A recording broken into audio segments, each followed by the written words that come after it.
Ready.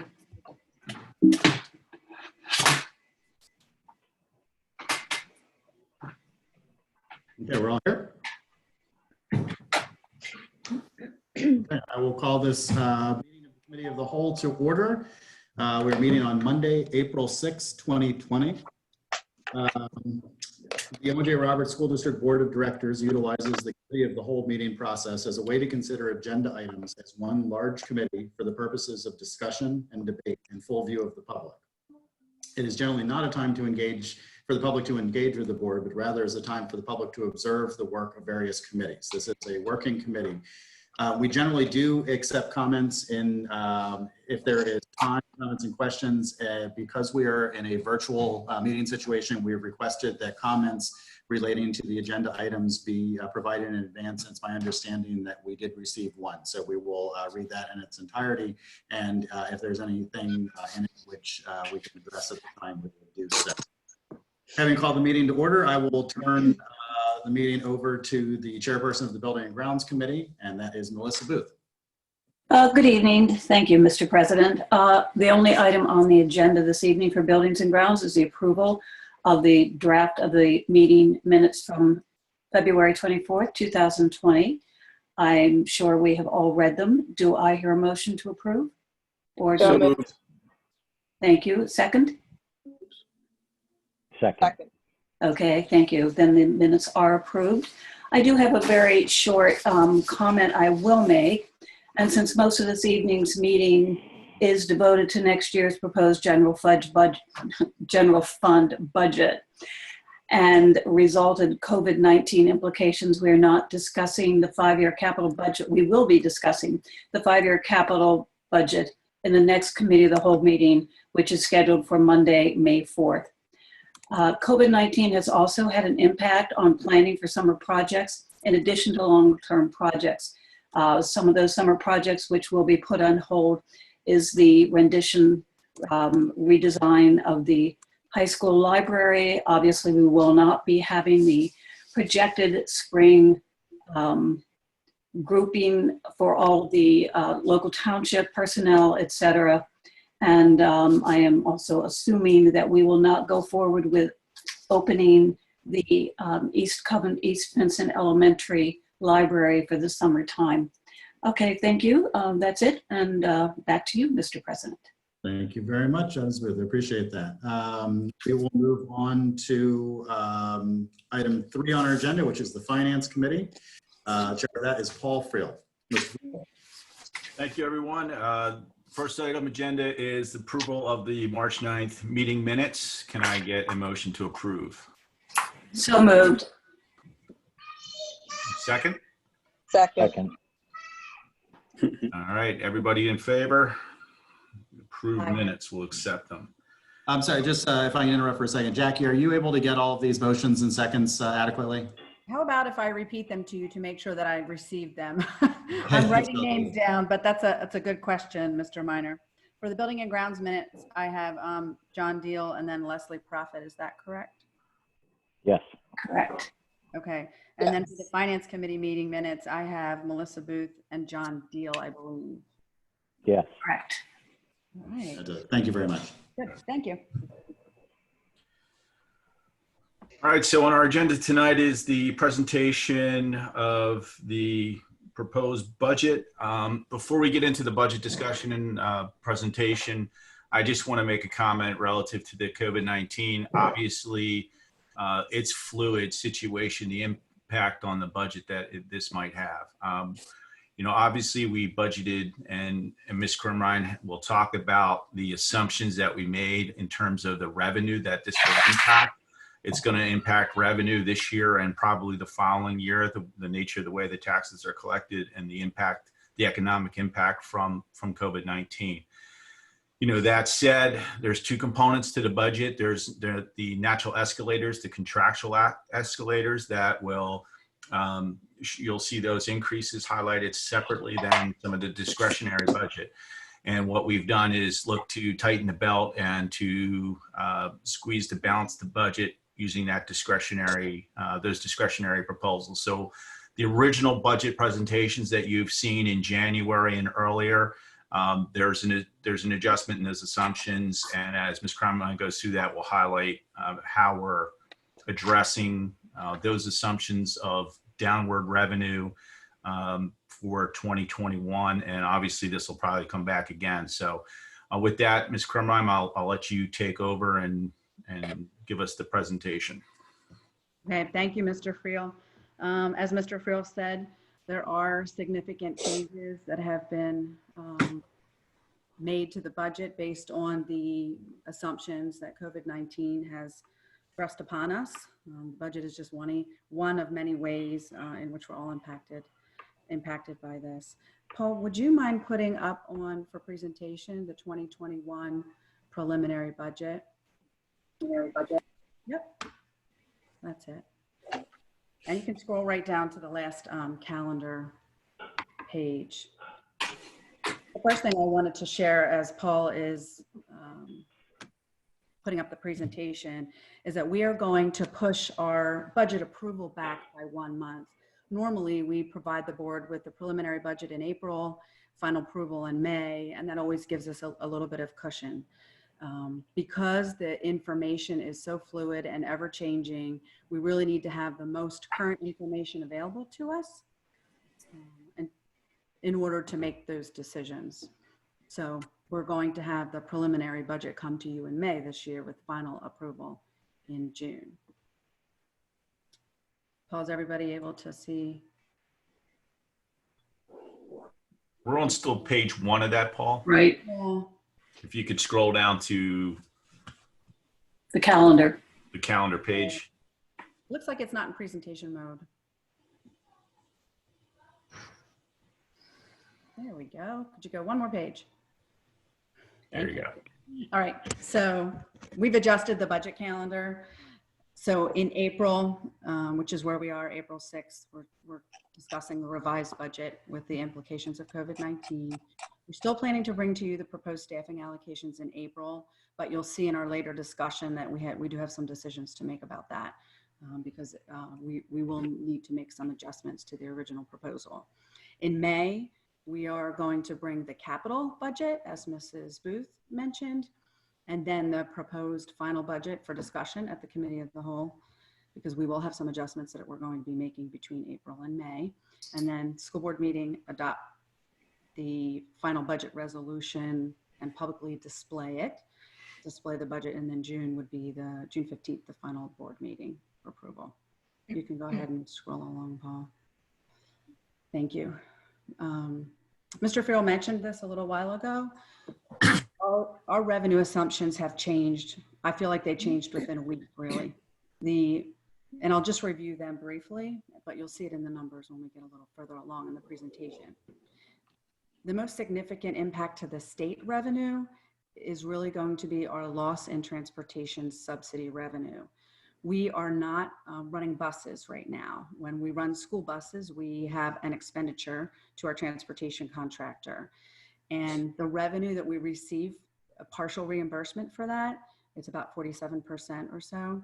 The revenue that we receive on the 1920 expenditures doesn't come until 2021.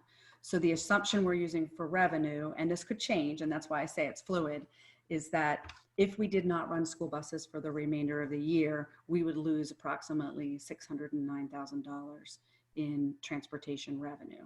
Now we will have savings during 1920, and as we get further in expenditures, and as we go further along, I'll talk to you about how we'll use those to help us offset this revenue loss. With respect to local revenue, the taxes for the real estate taxes in our local revenue, I don't know that we'll have a significant impact unless there's some change in legislation for 2021 revenue, or collections, I should say, because most of our taxpayers pay into mortgage companies, and those revenues are escrowed so that the mortgage companies then pay the school district. That's the majority of the revenue because our tax base is mostly residential and not corporate. The revenue streams that are going to be impacted the most for the school district are the interest income, which is trending downward, really based on the market and the interest rates that we're seeing now for investments. And then also our earned income tax revenue, we anticipate that that will trend downward because that's based on earned income. And we know right now there's a significant number of people in Pennsylvania and America on unemployment due to the quarantining requirements. Right now, we have not made any changes in our expenditure assumptions, but that is what we're going to talk about later tonight, how we can change that to balance our budget.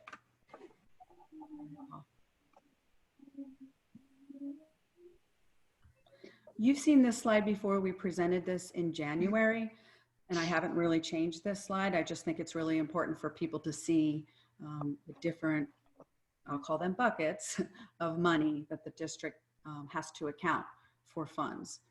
And right now you can see when you look at the capital projects fund, that is probably that's very under-resourced as to where we normally are. It has been as high as 60,000 when we were going into a construction project, and 3 million is really the lowest. So this is on the low side.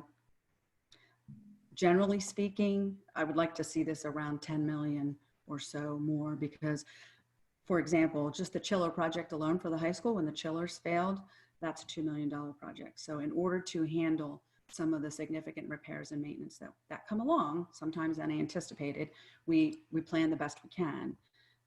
So we're in the process of building that up. And then just to point out the debt service fund, that is really our annual payments for principal and interest for debt. That is an area, I was talking with Mr. Deal about that earlier today. We can take a look at that. We have bonds outstanding for our debt, and none of those bonds are callable right now, but you can borrow money at a significantly lower rate right now. So there may be some creative financing we can do. We'll have to consult with our financial advisors, which could also help us if we're able to borrow dollars at a lower rate to pay off debt, which is at a higher interest rate. So we are looking into that. Go ahead, Paul. Cost factor examples. These are just examples of costs that are controllable or not controllable in our budget. And if you look under the controllable side, you'll see staffing, class size facilities, collective bargaining, and contract negotiations when you are in a negotiating year. But those costs, I should point out, they become uncontrollable when you are in the middle of a contract year. So there really should be another line item for collectively bargained employment agreements that we are in the middle of. And so that's a significant portion of our costs. You'll see that because we're in the business of teaching students. So that is the most significant cost that we have, is our salaries and benefits related to providing the educational services. Go ahead, Paul. This is just a slide that depicts the increase, and you've seen this before, I'm sure, in PESER's employer contribution rate. For 2021, the budget is at 34.77. Right now, PESER's is showing very minimal increases, although it's a large number, they're showing minimal increases. That is based on past investment rates of return. So I really don't know where this is going to go. This is one of those unknowns right now. We don't know. PESER's relies on a certain level of investment income in order to pay out their contributions to retirees. We really don't know where that is going to go right now. We can assume that interest earnings will go down and that contribution rates will go up. We do have a small reserve in the general fund left over from a decade ago, around, I would say maybe more than a decade ago, the early 2011-12 when the rates started to spike. And we use that to help level our budget increases. And Jackie, this is one of the areas we'll be vulnerable at, right? With the Absolutely. market that's going to happen in the next year or two. This is something that shifts significantly, and we'll have to watch it going into the next school year as well. Right, exactly. We have no idea where that's going to go right now. And it's already a high number for us. So yeah, good point. Okay, next slide, Paul. This is just a look at the average change in Chester County's tax base. You can see there was a dip and then we were really on the increase, meaning assessed value of properties. 2019, you can see we're gradually increasing. And Paul, if you go to the next slide, it shows just O&J Roberts. We have a much flatter, more incremental line with respects to decreases and increases, which is good for the school district. We don't have a significant, and I know you've heard me talk about this before, corporate tax base. So if businesses go under, we're not significantly impacted. We don't have a large commercial tax base, but we do have a rather large residential tax. So we may see collections in 2+ years out. We may see property values or assessed values. I don't think we'll see the increase that we have seen or that we have been coming into in the last few years due to the coronavirus. This slide is just property tax assessment appeals.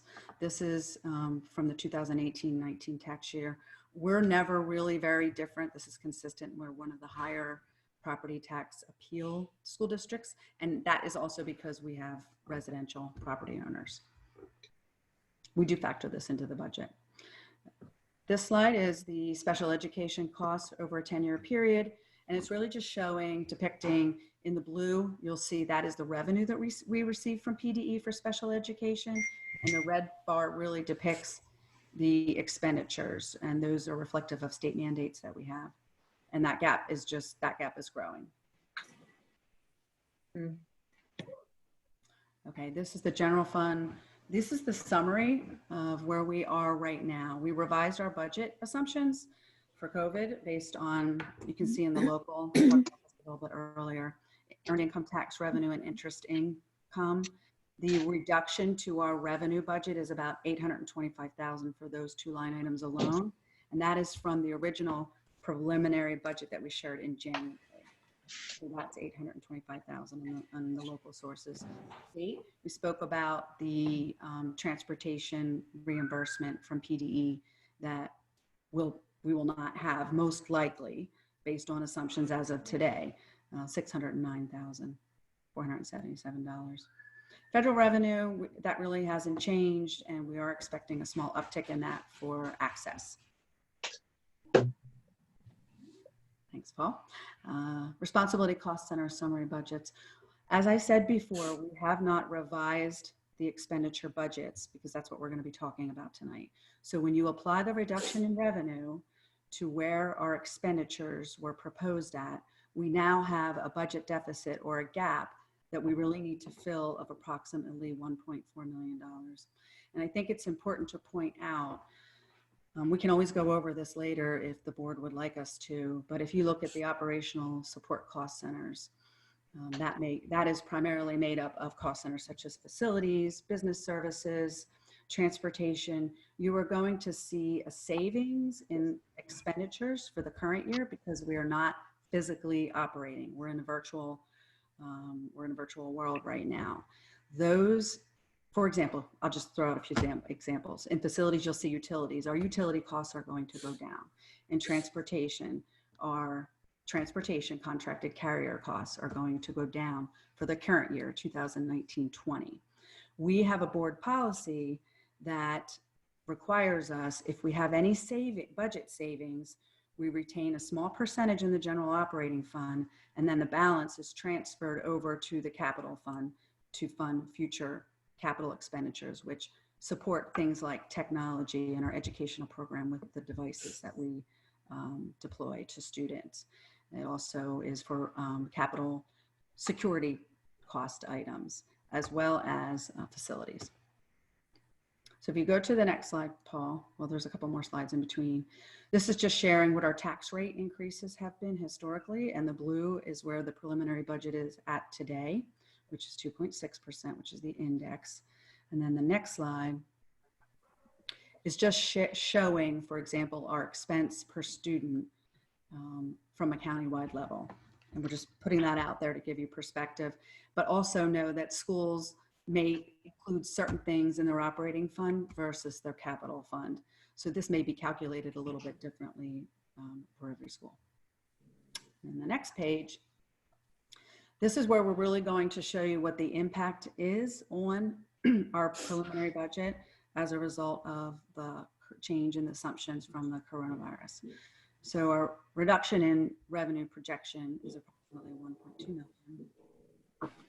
the expenditure budget, we're showing you that that is remaining the same at 3.7 million right now. We know that's going to change. Our budget is not balanced. And then we wanted to lay out the detail in the growth. So the increase in the budget from last year to this year, what are those line items? So for contractual increases, such for 2021, this is such as transportation, we have, excuse me, transportation contracted services. We have Keystone Tax Collection contracted services. We have certain security. There are certain contractual increases that we have in our budget that we're committed to, and that's approximately $399,000 of the increase. All well within the Act 1 index increase. The next line item, those are grant expenditure increases from last year. And $343,000 of that is for security, and that is a result of a grant that we received for $343,000. So that plus the access, that accounts for primarily the increase in our expenditure growth. And access is medical assistance revenue that we receive as a pass-through for the federal government for our special education population. So that total line item has offsetting revenues, increase in expenditures, but a corresponding offset in 100% match of revenue. And then the balance, salaries and benefits, that is the increase in all of the district salaries and benefits in accordance with all of the agreements and contracts that are in place. So we have committed and contracted expenditure growth of about 2.9 million. That leaves discretionary expenditure growth of approximately $773,000. And if you flip to the next page, Paul, we're listing that out for the board to see and for the board to discuss. So we're trying to balance a budget gap of about 1.4 million. We know right away that we're going to be able to designate in our fund balance from 1920 the shortfall that we're expecting in transportation reimbursement revenue next year. So we'll use current year savings to, it's going to be a 2-year swing. Reduced or increased expenditures in 1 year, reduced revenue in the next year. So $609,000 of that will assist. And then the next $198,000, that's the difference in the swing from 1 year to the next. We're going to use that to offset the costs, the 1-year costs that we have in our new transportation contract for bus, GPS, and cameras. And then after that, we still have quite a bit of money to make up. So we're looking at salaries and benefits of the proposed new positions that we're recommending either be eliminated or moved to next year. And you have those items in your board docs back up. The traffic study in the capital budget, the traffic study that we have in the facilities budget right now, and it's currently in that budget, we're recommending that we move it over to the capital budget, and we do it in capital planning. And these are suggestions. The next item that we believe we could use to reduce is the natural growth in the transfer that we make to the capital reserve fund and also the individual budgetary reserve. So there's 2 board policies that drive that. It just says a certain percentage of the increase, your 1 mil of real estate taxes. We don't need to move that over. We can take those savings for 2021. And we can also maintain the $1 million line item that we have for contingency in the general operating fund. We don't need to increase that if the board is amenable to that. We had proposed a new senior tax relief program. We are proposing now that we wait a year in order to implement that. That'll provide an additional $50,000 of savings. It does not mean that we will remove the existing program there. That program will remain intact. It's the senior worker program, and it is covered under board policy. And then the balance of this, to balance the budget, we need another $202,727. And we are recommending that we go back, Dr. Lloyd and I go back to the drawing board and work with our cost center managers and find those dollars to reduce expenditures in order to balance the budget. So we have a little bit of work to do there. And that's Jackie, can I ask a quick question? Sure, I know the 15,000 is relatively small. Are there any gap issues with that going to capital? I think we're going to end up pushing right now when we meet to talk about the capital projects and the capital project expenditures on May Yeah. 4th. We're probably going to be moving everything back a year because we're Got moving it. from a wants to a needs basis. Right. So it should line up. But if you're worried, I mean, we can certainly revisit whatever the board No. wants. We were just asked to prioritize, so we were trying to prioritize.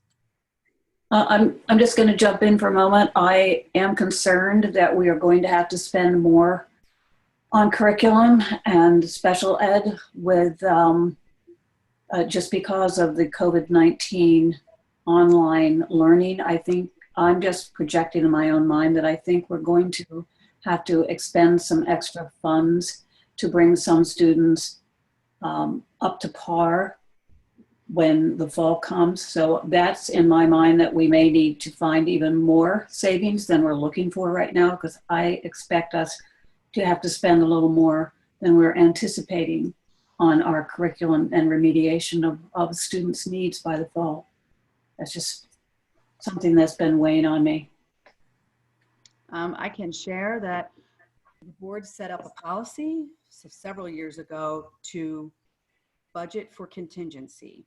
Mhm. So if we don't believe the items that you're talking about, Mrs. Booth, I guess it would depend if they're one-time expenditures that we believe are a result of our Yes. situation, or if they're going to be ongoing, because contingency funds are meant to be used for those one-time gap expenditures. They're not continuing. So we do have contingency funds in our general fund business services budget. When we don't use those, they go over, they're part of our capital funding. But Right. if need be, we could reduce the amount that is transferred over to capital because we do have contingency funds for, I would say, one-time type of expenditures. Okay. If that makes sense. It makes sense, sure. I'm just concerned about the amount that I'm just afraid there may need to be more money spent than we're anticipating from past one-time expenditures such as this. I mean, this is, as we all know, rather unusual, and we really don't know what our students are going to be capable of in the fall. I'm in agreement with Mrs. Booth here. I think, and I sort of suggested we should ask ourselves the question on online learning beyond just this year. I know we've done a Herculean effort to get everybody up to speed and find hotspots and distribute the Chromebooks, but it's not the same and it's not equivalent to an online learning situation. And if this comes around next year, which I think we should anticipate that COVID-19 will come back in the next school year and we may face another closure situation. And then the question is, the tools that I know that we've been given for free and allowed to try, and we're doing some on Zoom and some with what the PDE and what the state has allowed us to test. And I'm not sure the status on that stuff, but should we reserve some funds for an online learning, or should we be investing into that to stand this up in a different way than what we're doing now on sort of that fire drill basis? And is this a worthwhile investment? However we pay for it or allocate it out of the, as a one-time expense, or that we do and plan for it over a longer time. I think there's two likely scenarios. One, we're going to be needing to close again and do this again. And then two, I think that there's going to be a push from cyber charters and charter schools and things. And we got to be thinking about that long-term. Where is our online presence? What do we want to do and how do we want to pursue it? Something we should discuss and think about in a budget, whether it's sort of a reserve or whether it's just an acknowledgement that that's a potential expense that's going to hit us. Did we make sense? Yes, absolutely. I'm Okay. right now. Reserve. And Jackie, one question I have related to Paul's comment there was, given this experience, I know that savings that we might recognize in terms of utility costs, for example, or whatever we may be experiencing, those savings right now, it could be a good experimental period, to Paul's point, to say, right now, those by policy would go to the capital budget, but perhaps if we experience another 1 month shutdown, let's say in the 2021 school year, those savings could be allocated towards the kinds of resources that Paul is talking about, almost in like an alternative budget, if you would, to say if this comes back, could we use some of those savings to offset some of those increased costs that we might project or budget for? No, that's a really good point. And I can try to isolate what a month's worth of those expenses. Right. Yeah, that would be good. Yeah, Okay, I can do that. be good. Yeah, and the same comment, Jackie, on as you're thinking about those expenses, if there's any, and I think Melissa brought this up with in terms of curriculum, maybe it's not a difference in the spend, but a difference in what training and what conferences teachers and admin are going to this summer, sort of rethinking, and I'm sure you guys are already way ahead on this one, but using those same dollars in anticipating of the world's changed. We have some other things coming at us here. What are those now, those learning priorities and professional development priorities that maybe fall into online learning and these tool sets and training around that? So Well, that makes sense. We can if isolate that the budget, as we're thinking about it there, if we could just, but I like the way John was thinking about that.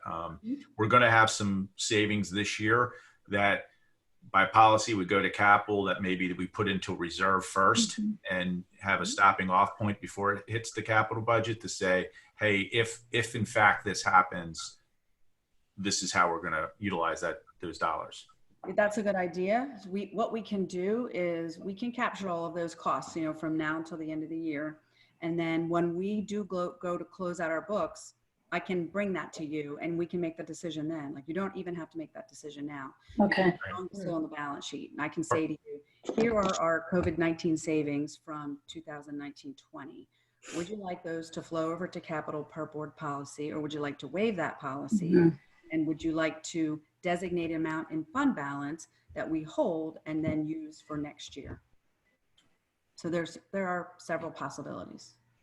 That sounds like a good scenario to begin the discussion with. I would prefer to see that held separately than to just automatically revert to the capital fund.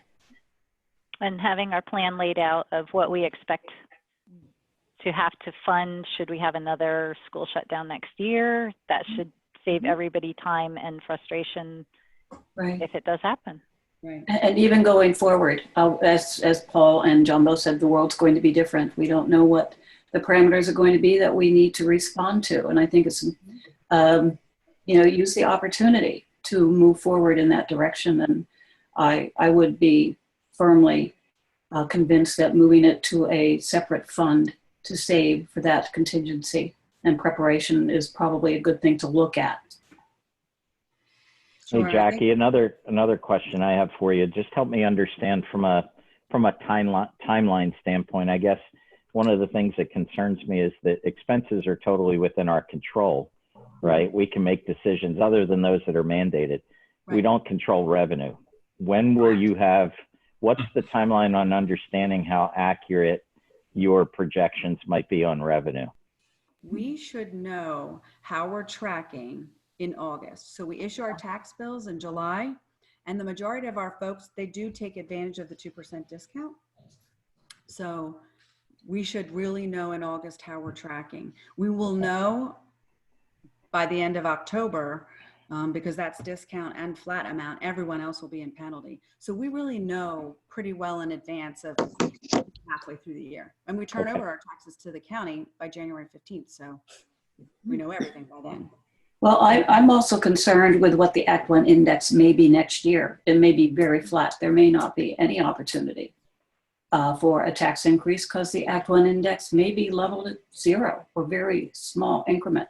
So I think we need to look at that and be concerned about that, as well as I anticipate a jump in our PSERS expenditure for next year. I just anticipate that. Knowing what's happening in 401ks and all those interest groups, which is what the state always uses to pay that off, I think we're going to see a jump. Hopefully not. I tend to be an optimistic person, but I think it's something we really have to look at. And I think we really need to trim anything this year, even though we have some savings by utilities not being open. I think we really have to trim everything that is not a need going into this budget. I am not usually a doomsdayist, but I just want us to be prepared and not overexpend, thinking that life's going to go on the way it is, and hopefully it'll be a V curve, and we'll bounce back quickly. But I just prefer to be a little more reticent in what we spend and how much we can save right now. And if we save more, I don't like the deficit as it looks, and the smaller we can whittle that down, I think the better we are. For sure. I know you keep running figures. I know you're really good at this, but those are the things that just really concern me. I understand. It keeps me awake at night, actually. I'm sure it keeps me awake. I don't know why, but it does. But I can say that we will know what the Ag 1 index will be for the following year at the end of September. Yeah. And what was the other one that we were looking at? Oh, the PSERS rate. We'll know what PSERS rate. Too. Yeah. So really in the fall, we should know all of those numbers for the following year. So we're starting to plan now, and we'll just. Yeah. Jackie, I have another question. Sure. If we have people who are having their properties reassessed, and we end up having a lot of appeals because of the economic downturn, like what's the timeline on that? When would that start to affect our revenue? It wouldn't be for next year because those appeals really have to already be in and filed and approved and through the courts. So everyone has until the end of August to file appeals for the following year. So Okay. we know this summer the impact on our 21-22 budget. Okay. That makes sense. Yep. Thank you. And that's really the risk here is this is a 2-year economic hurdle we're coming on Right. to from this version of COVID-19. We're hitting some of it now, but the following year we may find we're hitting more of it, both from an expense and from a revenue loss point of view, because the PSERS expense side, I mean, our budget is $3.7 million increase in expense originally presented, $3 million of which is baked in contractual obligations. So it's really only $700,000 to trim, or we start cutting, meat off the bone here. And we have to think about what does that look like going into the following school year when we'll be under pressure from not just a revenue standpoint, but also increased expenses. So, to everybody's point, we should be thinking about, and then on top of that, what are the investments that we're making now for the next 3 to 5 years for like online learning, things like that, which can have a economic impact all themselves, because other school districts have large peel away from cyber charter and things like that, which is a cost to the school district. I mean, we're over, I'm not sure what the number is, but it's several $1 million in charter school payments right now. That can increase, and if it does, it could be significant if we're not prepared and investing correctly to be competitive there and say, no, this is the best. We offer the best solution. We have the online learning materials. If there's a shutdown next year, we're in really good shape. So there may be cause to make that small investment to stop from losing tuition money going out the door there. So all things we got to think about is going into, I would think of this as a 2-year cycle of economic planning and budgeting. Yeah, no, I think that's a good point. The other thing I wanted to add, you reminded me, Paul, about the charter schools is the governor has stated that as of March 13th, you will continue to pay charter school tuition to charter schools for the remainder of the year. So regardless of whether, there's a lot of, I know Dr. Lloyd and her colleagues are looking at this, we're to pay it. We don't know if they're meeting a continuity of education plan. We don't really know. We're just, at this point, we're required per the governor to pay it. So we won't see any savings there for 1920. Yeah, it's a problem the way that's funded. Also, there was also a property tax. Someone had made a proposal on a delay. If something like that would make it through this legislature, Jackie, is that going to hit us cash flow if it's a 60-day, 2-month hit? If there is how does that hurt us? If there's a 2-month hit, my concern is if mortgage companies are permitted to also delay their payments to us by 2 months. Because remember, I said that individuals usually escrow their taxes with their mortgage payments, and then the mortgage companies pay us the tax bill. And if mortgage companies are allowed to delay for 2 months, that's really cash in their pocket, and they're earning, probably not much right now, but they're earning money on what would have been turned over to the school sooner. And then we have our first large payroll that comes out in August. So it could be very tight for the school district from an operations perspective if that goes through, only because the majority of our tax revenue, and we're still trying to get the exact number from our collection company, because it is paid through the mortgage companies. It would certainly help individual taxpayers, but I don't, for the most part, they've already paid their taxes in, they're going to be paid. Right. So the biggest benefit would be to banks who get the additional float. Right. That additional float would go to the banks. The cost of this would be borne by the school districts, which is going to be funded by the property taxes. So property tax owners are going to pay for helping out the banks have additional float of money they've already collected, and they just now don't have to turn over. I mean, I'm obviously making the pitch there, but the reality of the question is, if it happens, do we have enough cash flow to go 3 months before collecting, or would we have to take some type of debt or bond to cover? No, we do have enough to go 3 months, but not much further. And it doesn't mean we wouldn't be utilizing cash from other funds per se. Do we know, I think you started to talk about that. Do we know what the percentage of our residential taxpayers do escrow? Because I know we don't. We do not escrow our taxes. We never have. And I think there are probably quite a few who are in that boat. So do we have any idea how many are in the situation that it's not escrowed?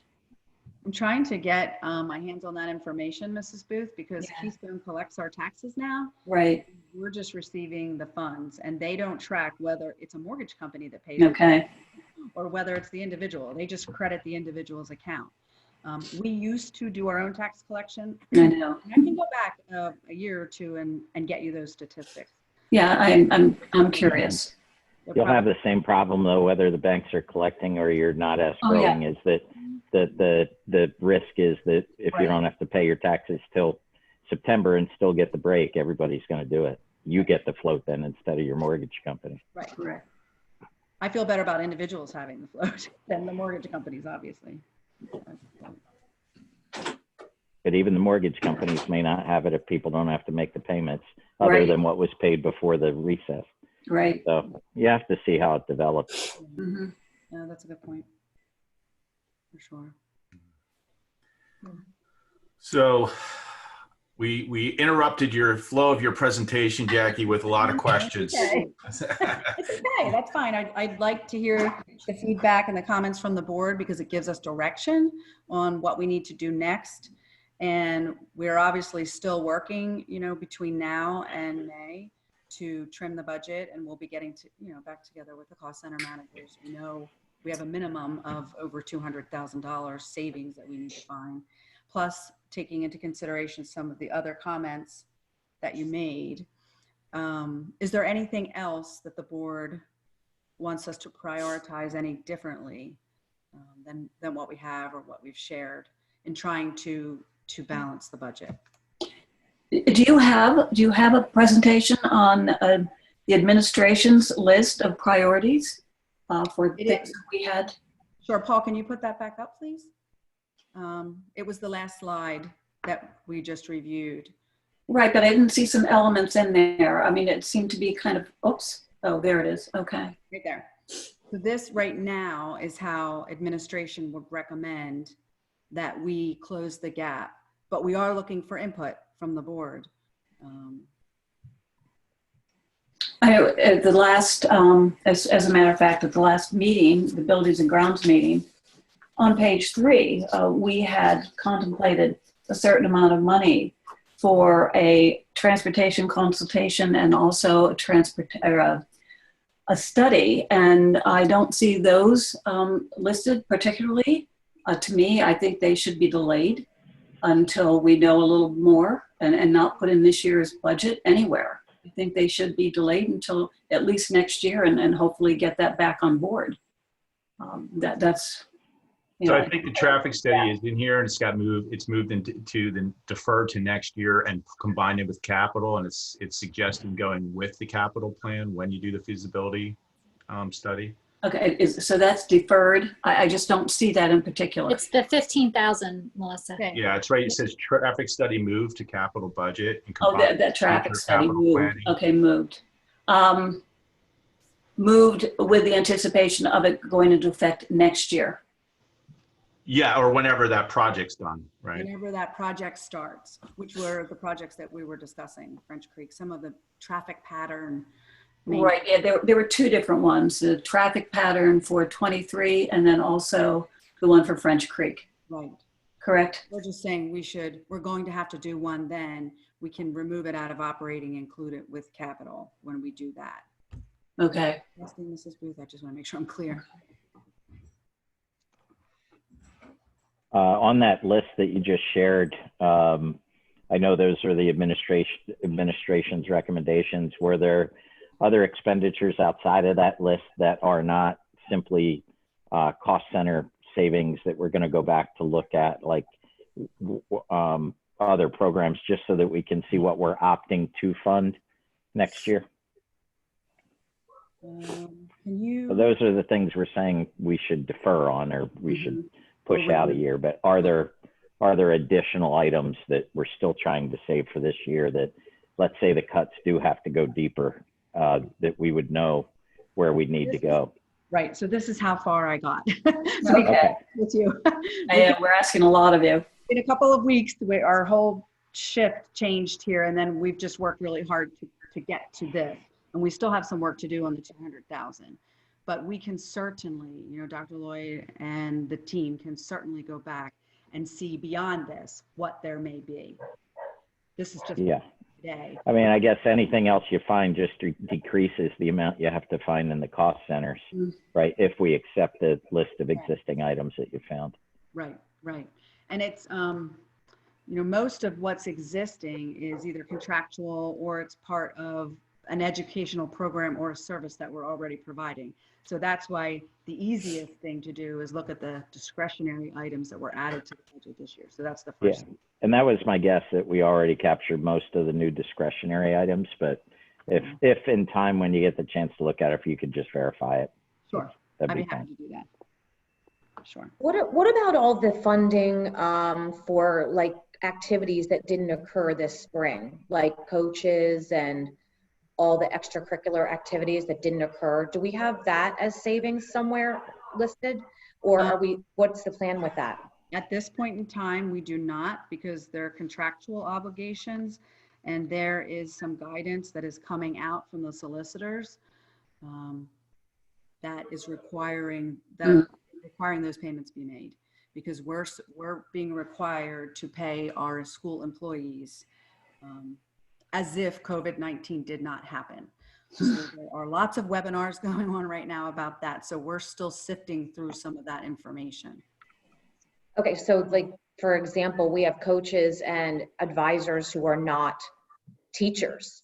Are they still being paid even though they maybe didn't do any work on for certain activities? Or, if they're not teachers, not that I'm aware of, but I would have to circle back around. Yeah, that's a good question, Kathy. Okay. Yeah, what do they, because there might be some additional savings there possibly if It's a good point. in that area. I think one thing that maybe we ought to consider in trying to kind of condense what's going on is next year, and not to consider new clubs or new activities, just put a hold on where we are. That kind of a hold harmless. We stay put now, we don't add anymore. There might not be a request for any more, but I think maybe we just need to, I don't know how the board would feel about that, but it might be a good thing to just put out there that there will be no additional clubs, etc. I mean, the rest of it we'll be discussing one by one, I suppose, but that's just a thought this popped in my head, because we do every year. And we like that. We like the clubs and activities, but I think we have many, and that we might put a hold on adding any more to it. because they have their own, they do have expenditures. I prefer to see what the cost is of that before we just make a blanket decision Yeah. in advance of things that do impact students. And especially we may get new requests that are whole new things we don't even know exist yet, coming out of all of this. And to go back to Kathy's question about the teachers, I understand the direction is to keep teachers whole. Fully get that. That goes, even though that is additional payment for additional work they're doing. That's the direction that you're understanding at this point. Right now, at this point, it is. We're still evaluating that, but that's our understanding right now, based on the advice that we've received from our solicitors. Okay. I mean, just in the grand scheme of things, the total dollars amount of coach payments, is it material? How material is the number if it was pro rata given? I'd have to give you actual just coach payments, because we're just talking spring coach payments. Right, just spring coach payment. Right. So what I would need to do is just get a total on that for you. I don't want to speak unnecessarily. I mean, I know we spend about $1.5 million a year in all of our supplementals. So and that's athletics, extracurricular. Yeah, I was going to say it would be a total of all that, not just coaches, right? Anything from the spring. Right. From the spring, total of spring. Yeah. I'll get you paper. Send it. And it's probably not a ton, Paul, but either is the 15,000 for the traffic study. I mean, it feels like we have to look for everything we can. Oh yeah, no, I just And want to I'm know not- sort of what dollar amounts. I'm not trying to shortchange teachers that definitely put in that extra time, but they're not putting in that. In this case, they're not doing. Well, I don't think. I think the idea here is we have no choice. If it's Right. No, I'm just it is asking. what it is. I mean, we're not going to pay anything more than we're mandated to pay.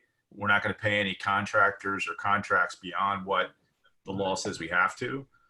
But if the law says we have to, it's like the $3 million is a sunk expense. We can't stop that. So we have to look at discretionary. To clarify on that, we have to pay teachers and make them whole, but if it is just a community member that's on that, we do not need to do that? Is that? That was Mrs. DiMarino's question, and we're going to look into that. I would Okay. assume no, but we have to look into it. And is that also a matter of ensuring in the future that we have contractual language for these supplemental positions that is rock solid, since this is something we might be able to expect again in the future? It's a very good idea. And just Yeah, for the 'cause record, didn't if we there's a COVID-19 student organization next year for making masks, I'm going to be for it.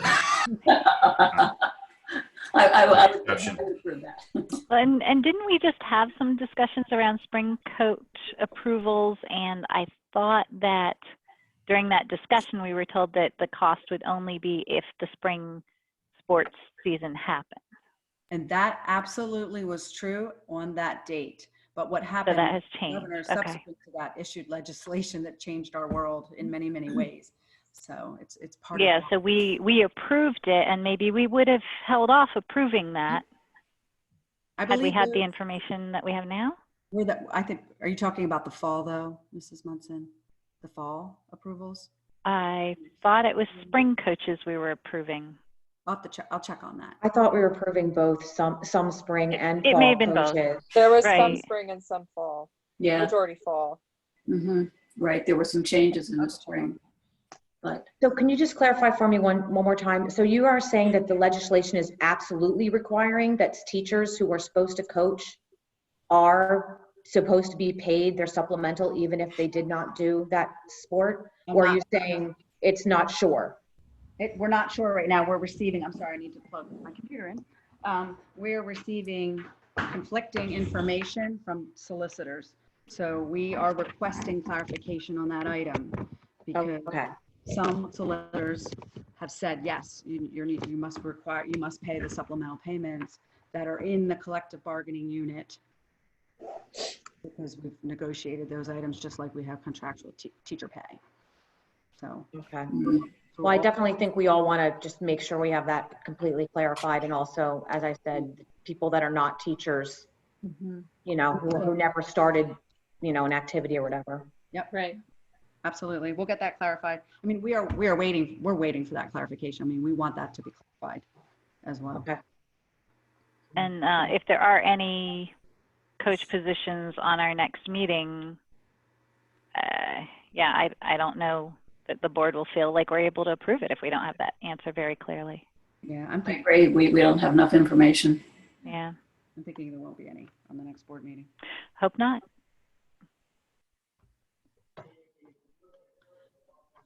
Are there any other questions about or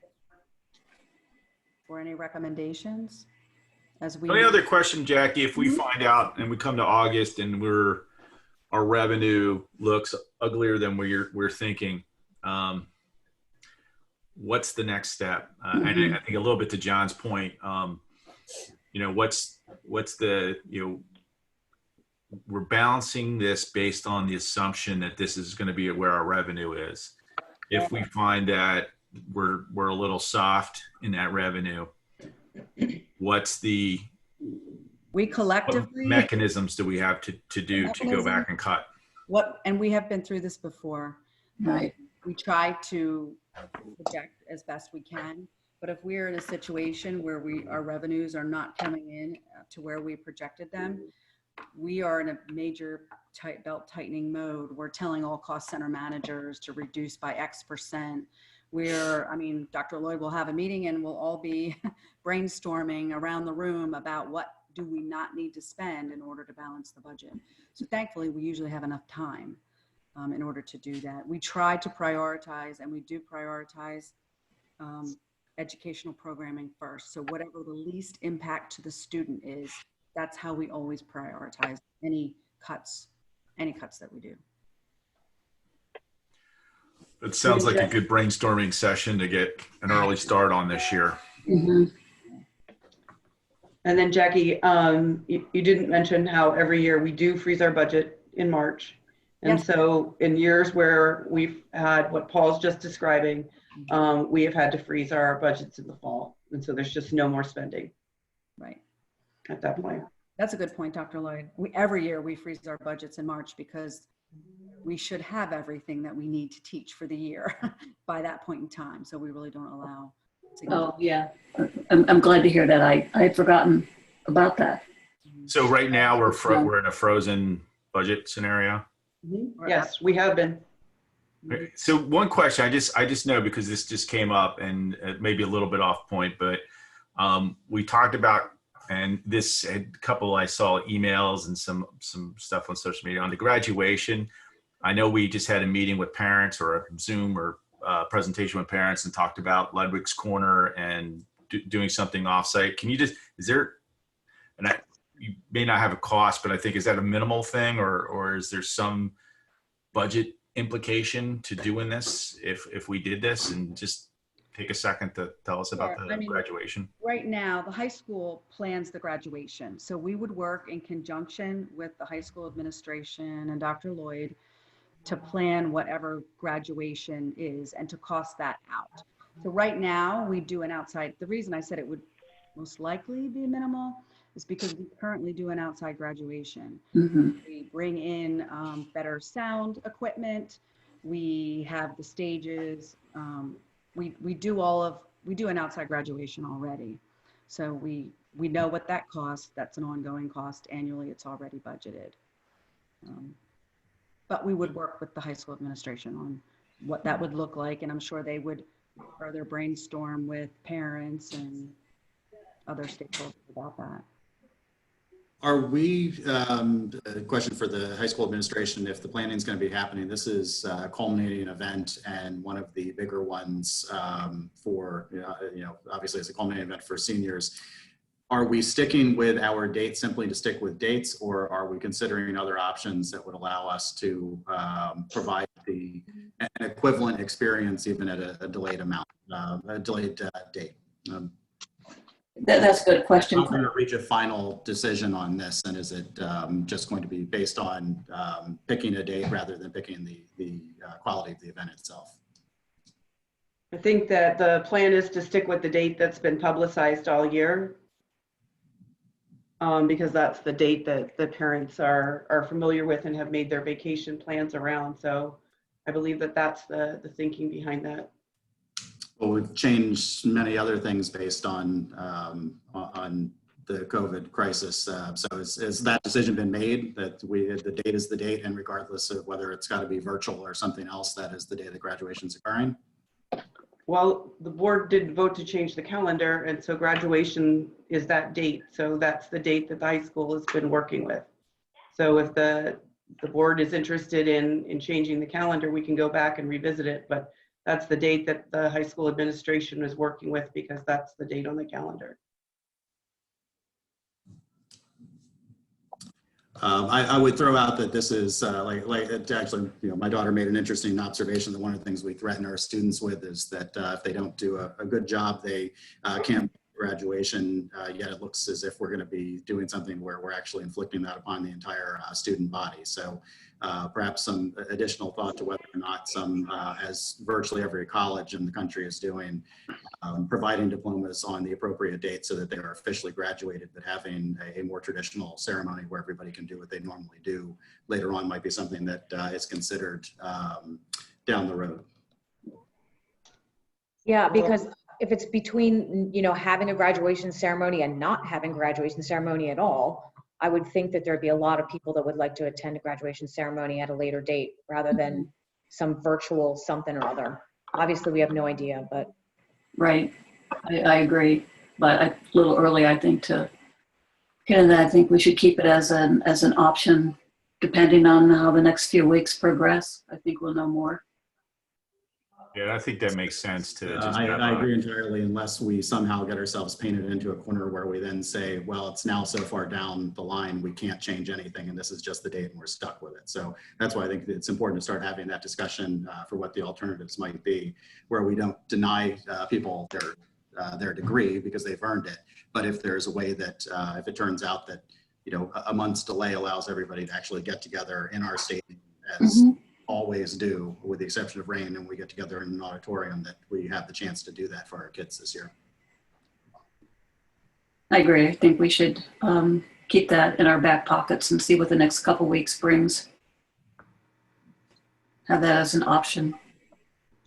Yeah, it makes sense to, everybody graduates on the 5th, no matter what, you get your diploma, but the ceremony itself might be a different animal. And honestly, none of us knows what's going to happen. Right. So We it just feels like don't know. we're just going to have to let the COVID crisis drive this a little bit longer and kind of react to things on the ground as they happen. Yep. Makes sense. Jackie, Well, was I think there anything you needed from the finance committee for the finance portion of this evening as part of this committee of the whole, or was it just more informational for the committee and the other board members as well? Right, it's really more informational to bring you up to speed and the whole board up to speed with where we are right now with our budget assumptions, because they've changed significantly, so that you can see where we are and what we're working towards to make sure we're tracking, so that we can provide you with a final proposed budget in May. And we'll have more conversations between now and then, because we still, there's still some detail that we don't have worked out yet that we need to provide. Okay. Sorry, Dr. Lloyd, I think I interrupted you. It's quite all right, Mr. Deal. Sorry. That's it. That's all I wanted to know, if you needed anything further from us. No, I don't think so.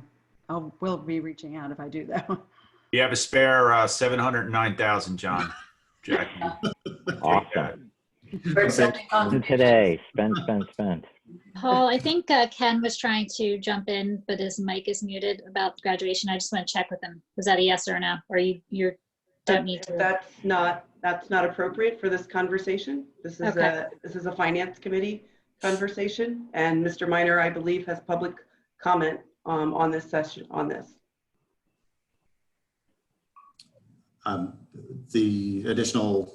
The one public comment, you mean, that we Right. got? Right, Okay. there was one public comment that Right. was part of this meeting. Very good. And then has anybody got a burning desire to read it, or shall I read it? All yours, Carl. Thank you. Yeah. We did receive one public comment. I will read it as written. It is from Heather McCreary, who is an East Coventry resident. And it relates specifically to how the meeting is run. She couches it as a expenditure issue, so it makes sense to fall into the Finance Committee. Her statement is, with regards to allocating monies, I think this board should prioritize immediately monies to go to the OJR technology, working to the top, I'm sorry, you know, let me put these on. You weren't going to do that, were you? I think this board should prioritize immediately monies to get the OJR technology working to the top professional level I know we are capable of. This is not with regards to the students' access, but the public's right to have access to the board meetings in compliance with the Open Meetings Act, otherwise known as the Sunshine Law. Specifically, there are 2 weeks until the next regular OJR board meeting, which will obviously be virtual.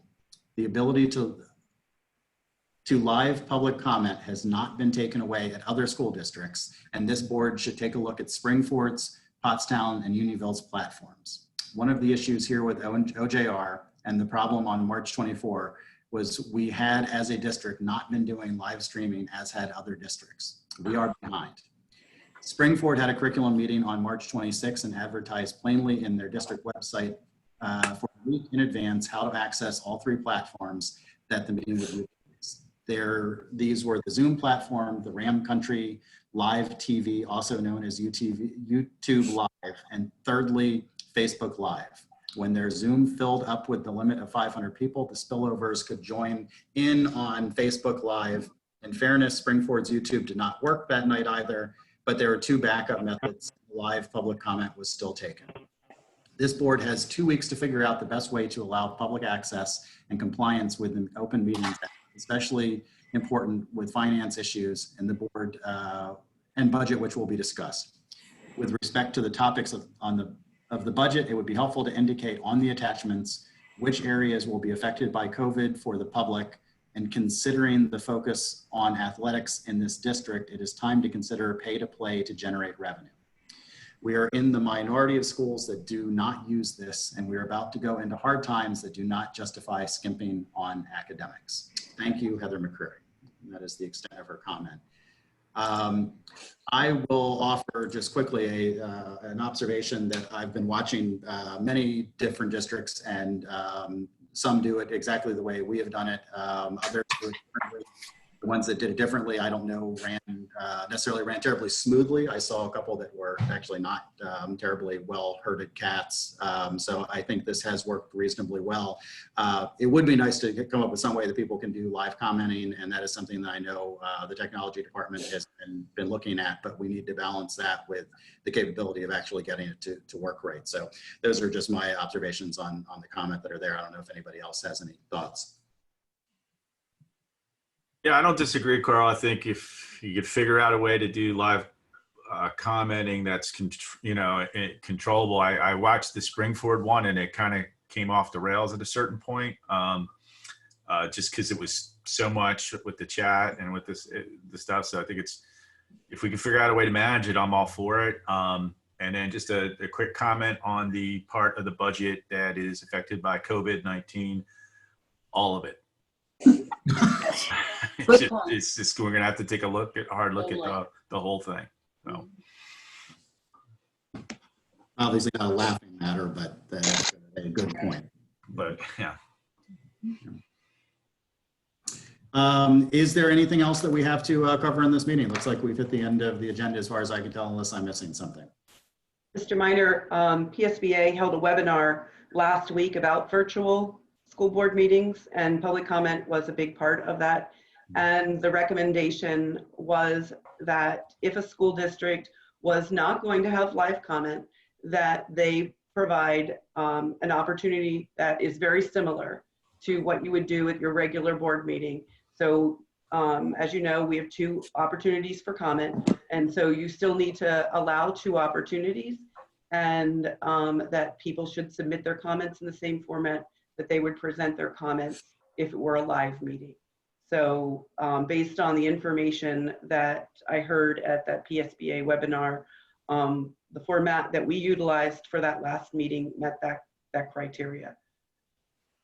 Yeah, I agree, and I think it's been pretty clear that we actually are in compliance with all the appropriate law and the guidance that we're getting on that. I think it's a good reminder for everybody too that public comment is literally that. It is a statement that is read and the expectation of interaction is not necessarily there. This board has been, to a fault, I would say, willing to engage in back and forth discussion. That is not something that is required, and sometimes it's simply for time and orderly meetings isn't always appropriate. In this case, because we're dealing with an unusual circumstance, I think us sticking to the letter of with the intent and the letter, which is to ask your questions via email, make your statement via email, is fair, it's appropriate, and it complies. So I think I'm pretty comfortable with it, and I've been very happy with how smoothly this is run. Dr. Lloyd, the IT department, you've made it work. It hasn't fallen apart. I've seen a couple meetings where people were dropping in and out, and you couldn't understand what was going on. I know who I'm talking to, and I know who's talking to me, and I think that's half the battle, and you've certainly won it. So thank you. And We just also- a comment, Dr. Lloyd, is maybe it's possible to establish a live comment mailbox for OJR where you would have more than Ms. Recton having to read. She's a much better reader than Carl Miner, by the way. But where those messages could be prepared and be ready to be read, by two different readers, so she wouldn't have to scramble and arrange them and read them at the same time.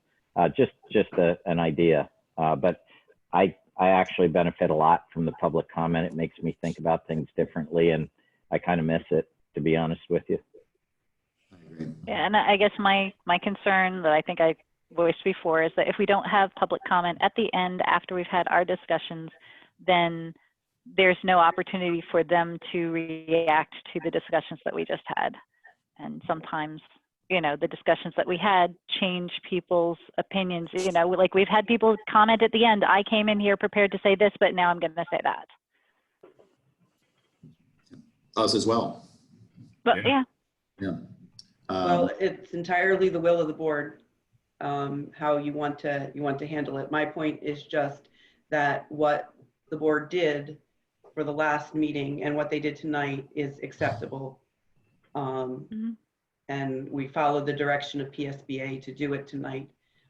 Tonight, what we did differently, we only had the one comment, but we also at 4 o'clock, if somebody submitted later, which is what happened, Mr. Deal, the last time, they got a message telling them that there were no more public comments being accepted to that account, where we just kept taking the public comments up and through the meeting. And so that caused some of that confusion. But as everybody on the board can see tonight, depending on what view you click, you have the ability to use that raised hand feature if you wanted to do it. Now tonight is a much smaller meeting. I think I saw 37 people on tonight. 28 of the people are administrators and school board members, but you do have that feature there tonight, which is what I think that was Springford where we saw that, Mr. Miner, right? Yeah. Where the Springford president was trying to manage that raised hand feature. Yeah, it's tough. And I think this, with any luck, is going to be a short-term thing. We have got greater adversity than just running things successfully right now. And if it's a short-term thing for a couple months where we're doing it this way and it's in compliance, I'm still pretty comfortable with it. And I've been the biggest advocate for taking comments and engaging and having these meetings run a long time so we can get everybody involved. So I think the faster we can return to it, the better, but opening it up just for the sake of opening it up and then not having it go well may be more damaging than doing it this way. Additionally, people can write in comments after the board meeting, and we could address them at the next meeting opportunity when we will have. And then, as you said, hopefully this is only maybe the next meeting will be under these circumstances. And there is always, the school board email address that people can reach out to us, and Carl's pretty good at responding within 24 hours. So if there's a burning question before our next board meeting, they can always get a response. Yeah. I just think it's really paramount that we're able to communicate with one another, especially during a time like this, and to be able to hear one another during the deliberations of the board meeting is really important. And I really value the public comment, but the way we have set it up so far, I think has been pretty good in allowing us to understand what one another have to say and appreciating each other's viewpoints. I agree. But if this goes on, I think then it becomes a different discussion. If we're looking at a month or two, that's very different than 3 or 6 or a school year. And that's what we have to figure it out. Well, and we are still not able to address being ADA compliant. We attempted that with our very first meeting by using YouTube Live, but unfortunately, we were shut down as a copyright infringement, which we later learned because they're not manually operating YouTube Live right now. They're relying on a computer to do that. You know, it's possible that it just picked up on the background behind Leslie, and that was a copyright infringement of our own logo. So we don't know for sure, and we won't be able to use that for fear of that happening again. You know, that was the whole idea. We were trying to be ADA compliant by using the YouTube Live, and unfortunately it didn't work for us. Nice photo behind you, Dr. Lloyd. This is what I I still haven't figured out how to do that. I saw John with his, last week with the San Francisco and space, and I got the office. That's all I got. So it did force me to clean the office. So there was some good that came out of this. And for all we know, it was the painting behind Mr. Minor. We don't know. Probably was. Yeah. Whatever garage sale I picked up for that. Okay, well, if everybody is comfortable, at least for the time being, maintaining this, then I think we can, we'll work it for another month and we'll go from there. Do we have anything else other than that to address for this evening? Okay, well, hearing none, I will adjourn this meeting of the Committee of the Whole. Good night, everybody. Good night. Thank you, Paul, for being at the middle school to make sure we had good connectivity tonight. Yes. Thank you very much. Thanks, Paul. Thanks, guys. Everybody have a great evening. Yep. Bye, everybody. Enjoy the beautiful evening. It's still there.